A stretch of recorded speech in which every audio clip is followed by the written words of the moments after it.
नमस्कार विद्यार्थी मित्र.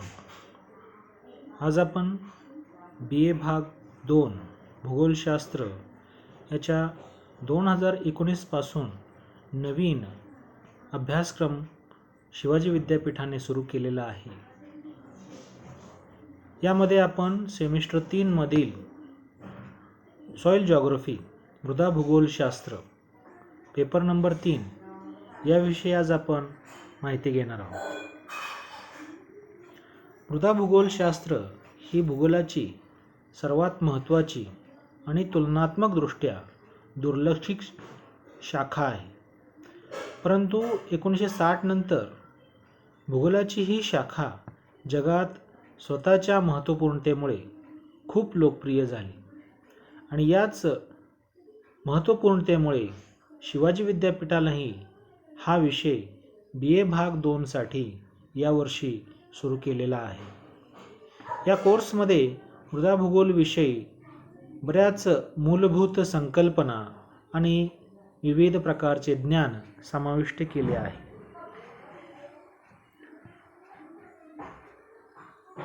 या अभ्यासक्रमामध्ये एकूण 4 मॉड्यूल्स म्हणजेच प्रकरणं आहेत. आपण एक एक करून प्रत्येक प्रकरणाची माहिती घेऊया. मॉड्यूल 1 प्रकरण पहिल्यामध्ये मृदा भूगोल शास्त्राचे परिचय आपण पाहणार आहोत. यामध्ये 1.1 मृदा भूगोलशास्त्राची व्याख्या, स्वरूप आणि व्याप्ती याबद्दल माहिती घेणार आहोत. यामध्ये आपण विविध शास्त्रज्ञांनी केलेले मृदा भूगोलशास्त्राची व्याख्या याची माहिती घेणार आहोत. तसेच मृदा भूगोलशास्त्राचे स्वरूप पाहत असताना मृदा भूगोलशास्त्राचे विविध पैलू किंवा मृदा भूगोलशास्त्र अभ्यासत असताना वापरल्या जाणाऱ्या वेगवेगळ्या अभ्यास पद्धती याबद्दल आपण माहिती घेणार आहोत. तसेच मृदा भूगोलशास्त्राची व्याप्ती पाहत असताना या विषयामध्ये कोणकोणत्या घटकांचा समावेश होतो तसेच या विषयाचा व्याप किती मोठा आहे ते आपण पाहणार आहे. यानंतर 1.2 मृदा भूगोलशास्त्र आणि मृदाशास्त्र म्हणजेच पॅडॉलॉजी याचा इतिहास याविषयी आपण माहिती घेणार आहोत. मृदा भूगोलशास्त्र हे भूगोलशास्त्राची एक महत्त्वाची शाखा आहे. तसेच मृदा मातीचा अभ्यास करणारी शाखा म्हणजे मृदाशास्त्र आहे. या दोघांमध्ये फारसा फरक नाही, म्हणून या दोघांच्या सहसंबंधाचा अभ्यास व त्याचा इतिहास आपण या घटकामध्ये पाहणार आहोत. यानंतर 1.3 मृदा भूगोलशास्त्राचे महत्त्व. मृदा भूगोलशास्त्र अभ्यासणं का गरजेचं आहे, मृदा भूगोलशास्त्राचं महत्त्व काय आहे हे आपण या घटकामध्ये बघणार आहे. या पहिल्या प्रकरणासाठी एकूण 12 व्याख्याने आवश्यक आहेत, तर विद्यापीठाने यासाठी 1 क्रेडिट निश्चित केलेला आहे. यानंतर मॉड्यूल 2 म्हणजे प्रकरण 2 यामध्ये मातीची निर्मिती आणि त्याचे गुणधर्म याविषयीचा अभ्यास आपण पाहणार आहे. यामध्ये 2.1 मातीच्या निर्मितीचे जेनीने फॅक्टोरियल मॉडेल व मूळ घटक, साहित्य, जैविक, हवामान, भूपृष्ठ रचना आणि कालावधी याबद्दलची माहिती घ्यायची आहे. जेनी नावाचे एक शास्त्रज्ञ होऊन गेले. त्यांनी मृदेच्या निर्मितीचे फॅक्टोरियल मॉडेल मांडले. या मॉडेलमध्ये त्यांनी मृदाच्या निर्मितीसाठी आवश्यक असणारे मूळ घटक म्हणजे जनक खडक व त्याचं साहित्य, तसेच जैविक घटक, हवामान, भूपृष्ठ रचना आणि कालावधी या घटकांचा मृदाच्या निर्मितीमध्ये कसा परिणाम होतो ते सांगितलेलं आहे. तर अशा पद्धतीने आपण या फॅक्टोरियल मॉडेलची माहिती घेणार आहोत. यानंतर 2.2 माती तयार होण्याची प्रक्रिया. माती विविध पद्धतीने निर्माण होत असते. भौतिक, जैविक, रासायनिक या तिन्ही पद्धतीने मृदेची निर्मिती होत असते. भौतिक म्हणजे मृदेच्या निर्मितीमध्ये बाह्य घटकांचा परिणाम म्हणजेच ऊन, वारा, पाऊस, वाहते पाणी या कारकांमुळे मृदेची निर्मिती होत असते. तसेच जैविक घटक म्हणजे मानवी घटक, प्राणी किंवा वनस्पती यामुळे मृदेची निर्मिती होत असते. तसेच रासायनिक घटक, मृदेमध्ये आढळणारे विविध क्षार असतील, खनिजे असतील यापासून मृदेमध्ये विविध रासायनिक प्रक्रिया होते व मृदेची निर्मिती होत असते. यानंतर 2.3 मातीचे भौतिक गुणधर्म. यामध्ये आपण आकृतिबंध, पोत, रचना, पाणी, हवा आणि तापमान या घटकांविषयी माहिती घेणार आहे. मातीचे भौतिक गुणधर्म म्हणजे मृदेचे प्रत्यक्ष दिसणारे घटक किंवा मृदेमधील प्रत्यक्ष आढळणारे गुणधर्म. यामध्ये आकृतिबंध म्हणजे मृदेमध्ये मातीचा आकार किंवा मातीच्या कणांचा आकार कसा आहे. तसेच पोत म्हणजे सामू, मृदेचा सामू कसा आहे. त्यानंतर रचना रंगानुसार असेल किंवा कणांच्या अनुसार असेल किंवा त्यामध्ये असणारे वेगवेगळे घटक असतील यानुसार मृदेची रचना हे निर्माण होत असते. तसेच मृदेमध्ये पाणी, हवा व तापमान याही गुणधर्मांचा महत्त्वाचा भाग आहे. त्यावरून मातीची सुपीकता ठरत असते. तसेच 2.4 मध्ये आपण मातीच्या रासायनिक गुणधर्माविषयी माहिती घेणार आहे. रासायनिक गुणधर्मामध्ये pH, सेंद्रिय पदार्थ, NPK, नायट्रोजन, फॉस्फरस व पोटॅशियम याबद्दलची माहिती घेणार आहोत. मातीमधील रासायनिक गुणधर्म जसे की pH आहे. या pH वरून मातीमध्ये असणारे हायड्रोजनचे प्रमाण हे पाहिले जाते. यावरून मातीची सुपीकता ही लक्षात येत असते. तसेच सेंद्रिय पदार्थ देखील मातीमधील उत्पादक क्षमता तसेच सुपीकतेसाठी आवश्यक बाब आहे. NPK म्हणजे N नायट्रोजन, P म्हणजे फॉस्फरस आणि K म्हणजे पोटॅशियम या तिन्ही घटकांचा मृदेच्या निर्मितीमध्ये तसेच मृदेच्या सुपीकतेमध्ये खूप मोलाचा वाटा आहे. या दुसऱ्या मॉड्यूलसाठी एकूण 18 व्याख्याने आवश्यक आहेत. तसेच विद्यापीठाने यासाठी 1 क्रेडिट निश्चित केलेला आहे. यानंतर मॉड्यूल 3 मृदा वर्गीकरण आणि वितरण. यामध्ये 3.1 मातीचे अनुवांशिक वर्गीकरण. तसे मानवाचे अनुवंशाप्रमाणे मानवाची प्रवृत्ती निर्माण होत असते. तसेच मातीमध्ये देखील अनुवांशिक गुणधर्म असतात आणि त्यानुसार मातीचे वर्गीकरण करता येते. मातीच्या जनक खडकापासून आलेले विविध गुणधर्म त्या मातीमध्ये आढळतात. त्यालाच आपण अनुवांशिक घटक असं म्हणतो आणि त्यानुसार मातीचे विविध प्रकार आपल्याला पाहायला मिळतात. ते आपण प्रकार किंवा वर्गीकरण पाहणार आहोत. 3.2 मातीचे वैशिष्ट्ये आणि महाराष्ट्रातील प्रमुख मातीत किंवा मातीचे वितरण याविषयी आपण माहिती घेणार आहे.